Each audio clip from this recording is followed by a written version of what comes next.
and the LSU Tigers have completed what is going to be a tie for the best regular season in the history of this program. An undefeated home slate, LSU 15-0 in the Maravich Center. Let me congratulate you seniors. I'm trying to. Sheesh. She been through it. Alexis, just start there. Alexis, start there. I always thought it Alexis. These are the greatest years of your life. You can ask these parents. They've been in your shoes. You don't realize it. You'll never walk in here again and have the last regular season game. Oh, we got 2 more in here for the playoffs. But these are the greatest years of your life. The saddest day of your life is when you take that uniform off and you hang it in that locker. It's the saddest day of your life. So don't ever waste not 1 minute. And that's why I get emotional. All right. All the way, let's go! 1, 2,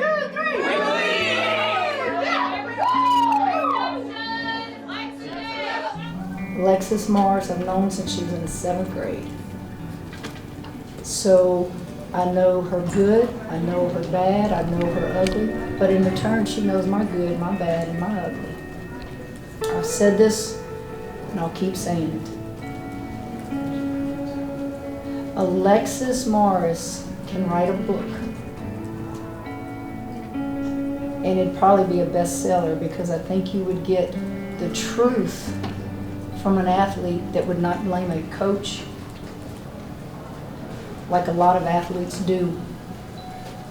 And to see her come, have fun, play in front of that kind of atmosphere again, have an opportunity to be drafted, it's emotional.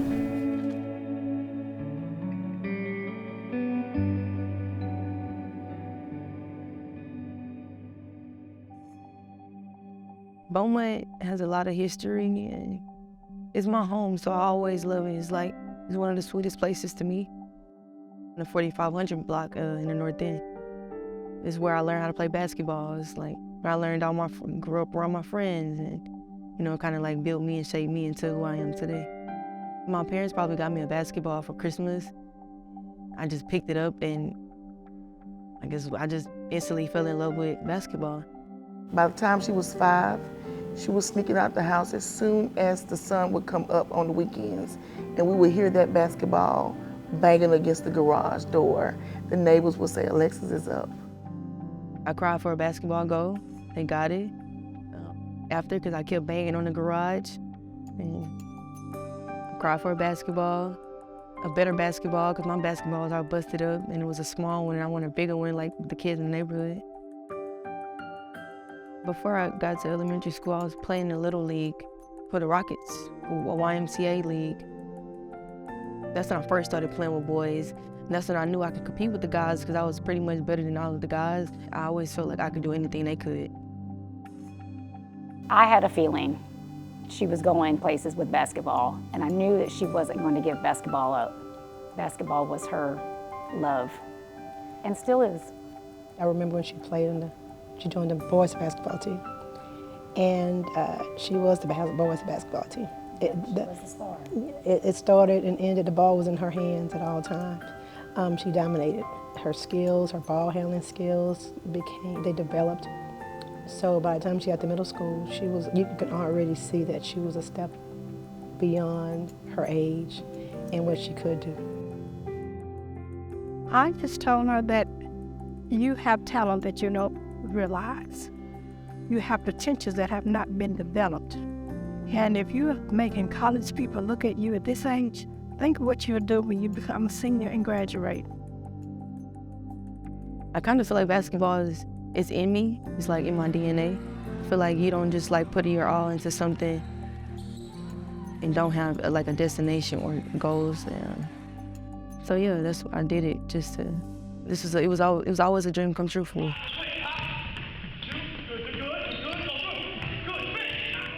I used to play Denny Richards, one of Coach Mulkey's, all-time players. I used to play her when we were younger, and we had found out that Baylor was having a camp. And my mom, me and Dee Dee just became cool just because we always played each other when we were younger, and our teams always ended up playing each other in the championship. So my mom was like, we're gonna go to a Baylor basketball camp. We were the only 7th graders there. We were playing first seat, like high schoolers, and we performed, and after that, like, we got offers. When she was in high school, she was electrifying. I mean, she's quick, she's fast, she could shoot, she could handle. She could disrupt the game on the other end of the floor defensively. Coaches around the country came and recruited, including us at Texas A&M at that time. You could see her coming and taking your program to another level, not just with her play, but with her energy. I just always had a feeling, like, I just always knew, like, I wanted to play for Coach Mulkey. I can't explain it. I just feel like it was something that we had in common, probably like our passion, like our relentlessness, our competitiveness, our will to win. I didn't expect to play a lot of minutes that I played my freshman year. Like, I knew I was good coming out of high school, but I had some bona fide leaders around me. I had Kalani Brown, Lauren Cox, Christy Wallace.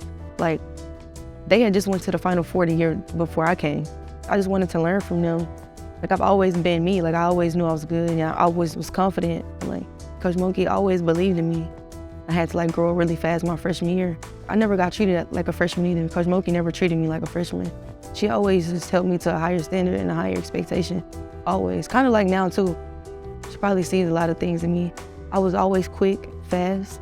She always was like, you can go faster. Like, I know you can go faster. I know you can play harder. Like, I know you can push a little more. And she did. She just knows how to bring the best out of me. Former Baylor guard Alexis Morris is transferring to Rutgers. Morris was dismissed from the Baylor women's basketball team back in September for a violation of team rules. The former 5-star recruit averaged just over 9 points for the Lady Bears last season and was named to the Big 12 all-freshman team. Morris will have 3 years of eligibility remaining, and she will be able to play for the Scarlet Knights in January. At first, I was blaming Coach Mulkey, but it took me to go to Rutgers and experience everything that I didn't have from when I was at Baylor. And to be humbled, for me to realize, you know, like, it was you. It was nobody else. Like, it was all me. Like, I had to go through that lonely journey and on that lonely road to figure out, you know, my mistakes and what I had did. 11, but Odin sees it and then gets stripped. Alexis Morris with some brilliant defense in the second quarter for Rutgers, and eventually it was just like a growing experience. I had growing pains out there. I was away from my family. I didn't have my mom to, like, lean on or a shoulder to cry on, but I know she was always a call away. I just had to, like, grow up and, you know, stop being codependent on people, and it kind of, like, helped me find myself too. I learned how to persevere. I learned how to beat the odds. Rutgers changes that going forward. I found my inner strength. Morris dribbles in, strong move. Alexis Morris takes it right down the lane. And I found me again. Cause, like, when you get knocked down to your lowest and you're so used to being at the top, it's very humbling. So I was humble when I was at Rutgers, and that's why I am how I am today. Cause at any given moment, you can lose whatever it is. It's not just in sports, in life.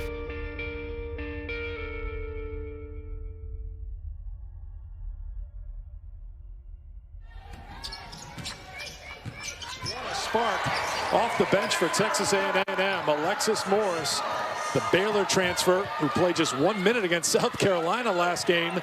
Gary Blair thinking he needed a little boost, a little energy boost, and he got it from Morris.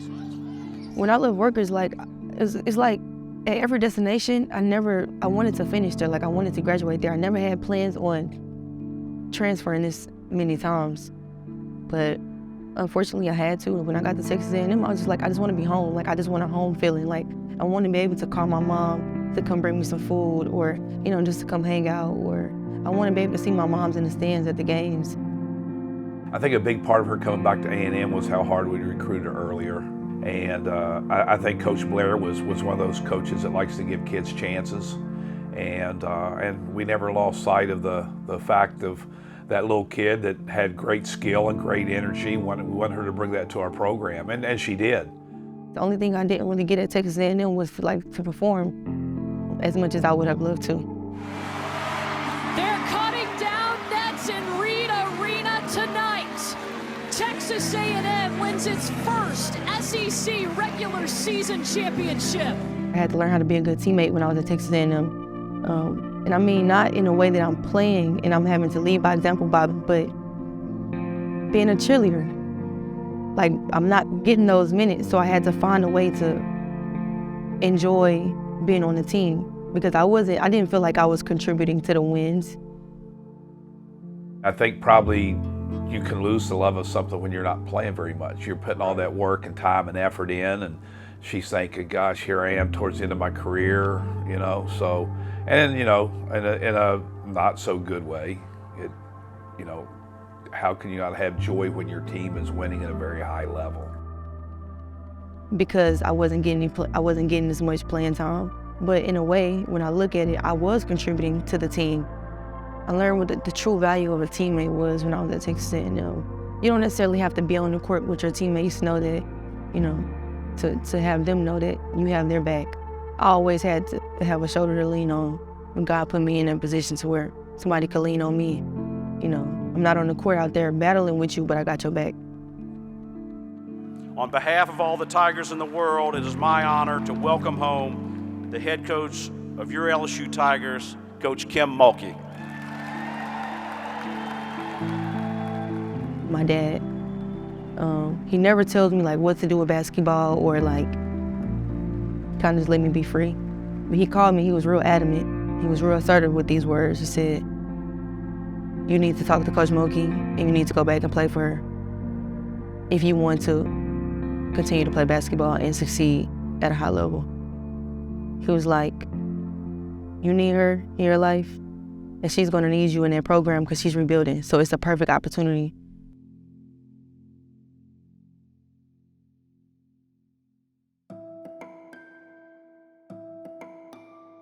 I showed up on campus with a backpack and a duffel bag and one pair of tennis shoes. That's all I came to LSU with. And I knew like I was gonna make it work. I didn't need nothing. I didn't need to bring nothing but myself and a few pair of clothes.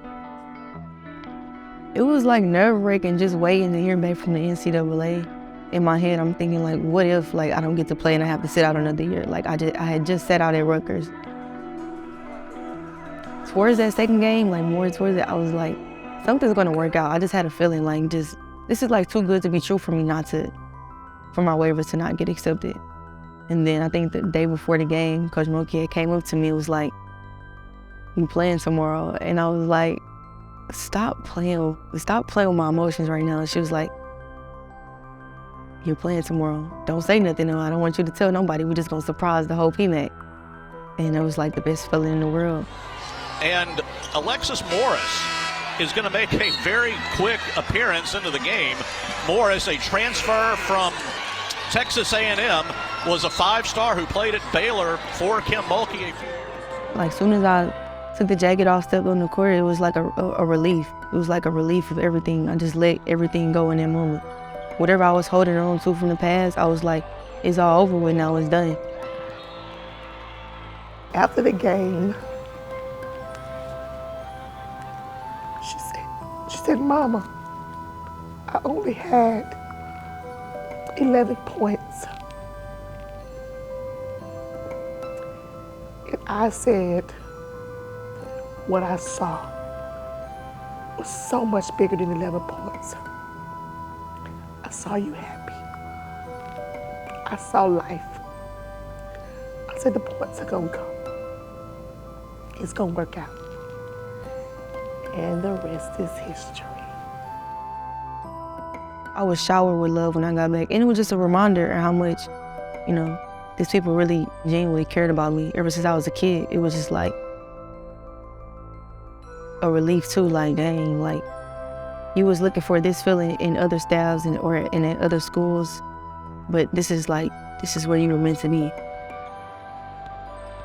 The thing that I loved about her coming to LSU and playing again for Kim, I knew that Kim knew and saw what people that know Lex knew and saw.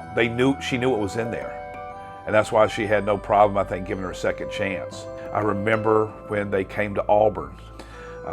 After the game, you know, everybody just kind of, you know, waves hands, and I told Lex, and we met at half court, and I literally teared up and told her I was going to get emotional, but it's how proud I was of the progress she made, the year she was having, and how she was taking advantage of that opportunity. And it's just one of the great college basketball stories, and then she's did nothing but add on to it this year.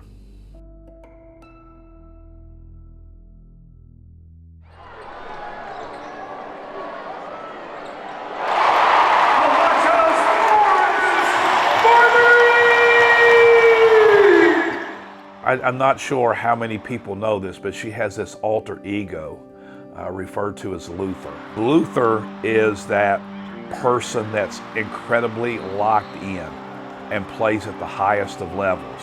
When she is absolutely locked in, there's just not any better at her position than her. And so every now and then in practice or a game, when she's just really clicking, I'm like, oh yeah, Luther's here today. And she'll smile and wink at me. Luther's just like a flat out dog. Like, I get in that zone, I don't hear the crowd, I don't hear the fans. Something just comes over me and it's just like, I just want to destroy everybody, everything on the court for a good cause, to win, for my team. Lex has an ability to bring out the best in people. When she's happy with herself, then she has the ability to pull people up. Lex's best leadership qualities are her actions, not her words. So when she's down her stance, when she's pushing the ball in transition, when she's hyped, she's energized, it's contagious. And I think that's the best part of her leadership. Her ability to play consistently and play hard and be locked in is a big piece of our puzzle. I'm the PG, regardless of how I may feel at times. I'm the responsibility piece. I'm responsible for everybody. I'm responsible for wins and losses. I'm the leadership piece. I'm also one of the oldest on the team. I have a lot of young ones looking up to me. I have to be mindful of that. I'm the glue in a way. I would describe my piece as the glue. I ain't gonna let my seniors down. Okay?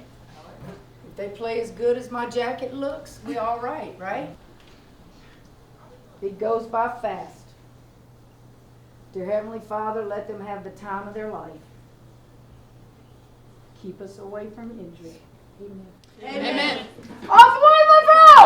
1, 2, 3! We believe. Coach, you good? I'm good.